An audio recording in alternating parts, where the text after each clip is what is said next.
لیکن انسان کا جسم تو کسی جانور کے اعضاء کو فوراً ریجیکٹ کر دے گا، ہے نا؟ یہیں پر جینیاتی انجینئرنگ یا کرسپر ٹیکنالوجی میدان میں آتی ہے۔ خنزیر کے اعضاء سائز میں انسانی اعضاء سے بہت ملتے جلتے ہیں، لیکن مسئلہ یہ ہے کہ ان کی خلیوں کی سطح پر ایک شوگر مالیکیول ہوتا ہے جسے الفا گیل کہتے ہیں۔ اچھا۔ انسانی جسم میں جیسے ہی یہ داخل ہوتا ہے، ہمارا امیون سسٹم اسے شدید خطرہ سمجھتا ہے۔ تو سائنسدان اب کرسپر کے ذریعے خنزیر کے ڈی این اے سے وہ جین ہی نکال رہے ہیں جو یہ شوگر بناتا ہے۔ ارے واہ، مطلب جینیاتی طور پر تبدیل شدہ اعضاء؟ مقصد یہ ہے کہ اعضاء کی کمی کا عالمی بحران ختم ہو جائے؟ بالکل۔ تو اگر ہم اس ساری گفتگو کو جوڑیں، سینسرز ہمیں بیمار ہونے سے پہلے خبردار کر دیں گے، ڈی این اے ٹیسٹنگ سے انفرادی علاج ہوگا اور خراب عضو کو پرنٹ کر کے بدل دیا جائے گا۔ اگر یہ سب ہوتا ہے تو انسان کی اوسط عمر میں تو بے پناہ اضافہ ہوگا۔ جی، ذرائع بتاتے ہیں کہ ترقی یافتہ ممالک میں اوسط عمر 113 سال تک پہنچ سکتی ہے۔ 113 سال؟ اور وہ بھی فعال اور صحت مند؟ ہاں، اسے لائف سپین کے بجائے ہیلتھ سپین کو بڑھانا کہتے ہیں، یعنی بستر پر پڑی زندگی نہیں، توانائی سے بھرپور زندگی۔ یہاں ایک بات واقعی دلچسپ اور حیران کن ہو جاتی ہے۔ اگر سب لوگ 113 سال تک زندہ رہنے لگیں تو کیا دنیا میں وسائل ختم نہیں ہو جائیں گے؟ کیا معیشت بیٹھ نہیں جائے گی؟ زمین تو پہلے ہی ہانپ رہی ہے گلوبل وارمنگ اور خوراک کی کمی سے۔ یہاں جو بات سب سے زیادہ دلچسپ ہے وہ یہ ہے کہ تاریخ میں جب بھی آبادی بڑھی ہے، تباہی کی پیشگوئیاں کی گئی ہیں۔ 18ویں صدی میں تھامس مالتھس نے کہا تھا کہ دنیا فاقوں سے مر جائے گی۔ ہاں، کہ آبادی زیادہ اور خوراک کم ہو جائے گی۔ جی، 20ویں صدی میں بھی پاپولیشن بوم کا خوف دلایا گیا، لیکن ایسا نہیں ہوا کیونکہ انسانی جدت یعنی انوویشن ہمیشہ آبادی کے دباؤ سے زیادہ تیزی سے بڑھی ہے۔ ہم نے زراعت کے نئے طریقے نکال لیے۔ تو مصنف کا استدلال یہ ہے کہ 100 سال جینے والے محض وسائل استعمال کرنے والی مشینیں نہیں ہوں گے، بلکہ وہ ذہن ہوں گے جو مسائل کا حل نکالیں گے۔ بالکل، اگر ہمارے پاس صحت مند افراد ہوں جن کے پاس دہائیوں کا تجربہ ہو تو وہ بوجھ نہیں بلکہ ایک اثاثہ ہوں گے۔ مصنف کا ماننا ہے کہ انسانی ذہن ہی سب سے بڑا وسیلہ ہے۔ لیکن پھر تو ہمارے روزگار اور کیریئر کے بنیادی اصولوں کو تبدیل ہونا پڑے گا۔ آج کا ماڈل تو یہ ہے کہ 65 سال کی عمر میں ریٹائرمنٹ ہو جاتی ہے۔ میں تو سوچ رہی تھی کہ اگر مجھے اسی سال تک کام کرنا پڑے تو یہ تو ایک تھکا دینے والا ڈراؤنا خواب لگتا ہے۔ ہاں اور اسی لیے موجودہ ماڈل نہیں چل سکتا۔ جب زندگی طویل ہوگی تو زندگی گزارنے کا ڈھانچہ لکیری یعنی ایک سیدھی لائن میں نہیں رہے گا۔ ذرائع میں ایک نیا تصور ہے، اسکیل بیٹیکلز۔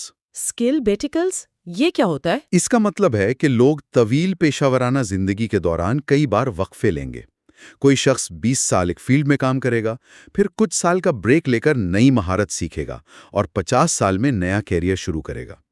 ریموٹ ورک اور ٹیلی کمیوٹنگ سے یہ سب ممکن ہوگا۔ یہ سب سننے میں تو ایک مثالی معاشرہ لگتا ہے، لیکن ایک بہت ہی سنگین مسئلہ ذرائع میں اٹھایا گیا ہے، طبقاتی تفریق اور عدم مساوات کا۔ یہ بہت اہم پوائنٹ ہے۔ اگر یہ ساری ٹیکنالوجیز اور ڈی این اے ٹیسٹنگ اتنی مہنگی ہوئیں کہ صرف چند امیر ترین لوگ ہی افورڈ کر سکیں تو کیا ہوگا؟ کیا امیر لوگ 150 سال تک جوان رہیں گے اور غریب آج کی طرح 60 سال میں مر جائیں گے؟ یہ اس بحث کا سب سے حساس اخلاقی پہلو ہے، اور یہاں میں واضح کر دوں کہ ہم صرف مصنف کے خیالات کو غیر جانبدارانہ طور پر رپورٹ کر رہے ہیں، کسی سیاسی نظریے کی تائید نہیں کر رہے ہیں۔ بالکل، ہمارا مقصد صرف ذرائع میں موجود معلومات پہنچانا ہے۔ تو مصنف خبردار کرتا ہے کہ اگر ان علاجوں تک مساوی رسائی نہ دی گئی تو معاشرے میں جو تفریق پیدا ہوگی وہ صرف دولت کی نہیں، حیاتیاتی ہوگی۔ ایک طبقہ سپر ہیومن بن جائے گا اور دوسرا پیچھے رہ جائے گا۔ یہ عدم مساوات کوئی بھی معاشرہ برداشت نہیں کر پائے گا۔ تو پھر اس سنگین صورتحال سے بچنے کا راستہ کیا ہے؟ اس کا جواب کتاب کے آخری چیپٹر کے ذرائع میں ملتا ہے، اور اس میں سب سے بنیادی تجویز یہ ہے کہ بڑھتی عمر کو ایک قدرتی عمل ماننے کے بجائے باقاعدہ ایک بیماری تسلیم کیا جائے۔ ہاں، ایجنگ ایز اے ڈیزیز۔ جی، اب بظاہر یہ صرف الفاظ کا ہیر پھیر لگتا ہے۔ ہم اسے نیچرل پروسیس کہیں یا ڈیزیز، اس سے عملی دنیا میں کیا فرق پڑے گا؟ دیکھیں، یہ الفاظ کا کھیل نہیں ہے، اس کے پیچھے فنڈنگ کا ایک بہت بڑا نظام جڑا ہے۔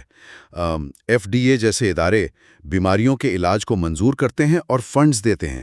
جب تک آپ ایجنگ کو قدرتی عمل کہیں گے، کوئی حکومت اربوں ڈالرز کی ریسرچ فنڈنگ نہیں دے گی۔ صحیح، کیونکہ آپ کسی قدرتی عمل کی دوا رجسٹر نہیں کروا سکتے۔ بالکل، لیکن جیسے ہی اسے بیماری ڈکلیئر کیا جائے گا، یونیورسٹیوں اور فارما کمپنیوں کو ریسرچ گرانٹس ملنا شروع ہو جائیں گی۔ تو اس سب کا اصل مطلب کیا ہے؟ غریب انسانوں تک علاج کیسے پہنچے گا؟ اسے میں ایک تشبیہ سے سمجھاتی ہوں۔ جی بتائیے۔ ذرا سوچیں کہ حکومت سڑکیں اور پل کیوں بناتی ہے؟ ایک پرائیویٹ کمپنی شاید اپنے فائدے کے لیے کوئی ایک سڑک بنا لے جو صرف اس کی فیکٹری تک جاتی ہو، لیکن پورے ملک کا انفراسٹرکچر بنانا جہاں سے غریب اور امیر دونوں گزر سکیں، یہ فری مارکیٹ اکیلے نہیں کر سکتی، یہ ریاست کا کام ہے۔ بالکل صحیح تشبیہ دی۔ تو اسی طرح جب حکومتی سطح پر ایجنگ تو بیماری مان کر پبلک فنڈنگ کی جائے گی تو یہ ٹیکنالوجی چند مہنگے کلینکس تک محدود نہیں رہے گی۔ پبلک ہیلتھ کیئر کے ذریعے اس کے فائدے ہر عام انسان تک پہنچ سکیں گے۔ اور اس فنڈنگ کا ایک معاشی فائدہ بھی ہوگا۔ جب لوگ بڑھاپے کی بیماریوں کا شکار نہیں ہوں گے تو ہسپتالوں کا بوجھ آدھا رہ جائے گا۔ جو خربوں ڈالرز دل کی بیماریوں اور کینسر پر خرچ ہوتے ہیں، ان کی بچت ہوگی۔ ان تمام مثبت پہلوؤں کے باوجود ذرائع میں ایک انتہائی سنجیدہ اخلاقی بحث ان ایام پر بھی ہے جب زندگی اپنے اختتام کی طرف بڑھ رہی ہو۔ ہاں، اینڈ آف لائف چوائسز۔ جی، جس طرح سائنس زور لگا رہی ہے کہ انسان مرنے نہ پائے، تو کیا اس کا نتیجہ یہ نہیں نکلے گا کہ ہم لوگوں کو محض مشینوں اور کیمیکلز کے سہارے انتہائی تکلیف دہ حالت میں بھی زندہ رکھ رہے ہوں گے؟ کیا زندگی کی طوالت زندگی کے معیار سے زیادہ اہم ہو جائے گی؟ یہ وہ مقام ہے جہاں سائنس اور انسانی اقدار کا آمنا سامنا ہوتا ہے۔ ذرائع میں اس پہلو کو بہت غیر جانبدارانہ انداز میں پیش کیا گیا ہے کہ لمبی عمر کا مقصد ہرگز یہ نہیں ہونا چاہیے کہ ہم تکلیف کے سالوں کو لمبا کھینچیں۔ اصل ہدف تو کوالٹی آف لائف کو بلند کرنا ہے۔ بالکل، ایک باعزت اختتام ہر انسان کا حق ہے۔ اگر سائنس کسی کو صحت مند نہیں رکھ سکتی اور وہ شدید اذیت میں ہے تو زبردستی ادویات پر ایک بے جان وجود کو برقرار رکھنا کوئی سائنسی کامیابی نہیں ہے۔ طوالت اور وقار کے درمیان توازن قائم رکھنا مستقبل کا ایک بڑا امتحان ہوگا۔ واقعی، یہ سوچنے کا ایک بالکل نیا اور گہرا زاویہ ہے۔ آج ہم نے اس تفصیلی جائزے میں پریسیجن میڈیسن سے لے کر 3D پرنٹڈ اعضاء تک اور آبادی کے بوجھ سے لے کر ایجنگ کو بیماری قرار دینے تک کے سفر کو سمجھا۔ اور یہ ذرائع ہمیں بتاتے ہیں کہ مستقبل ان کے ہاتھ میں ہوگا جو اس تبدیلی کو آج سے سمجھیں گے۔ بالکل۔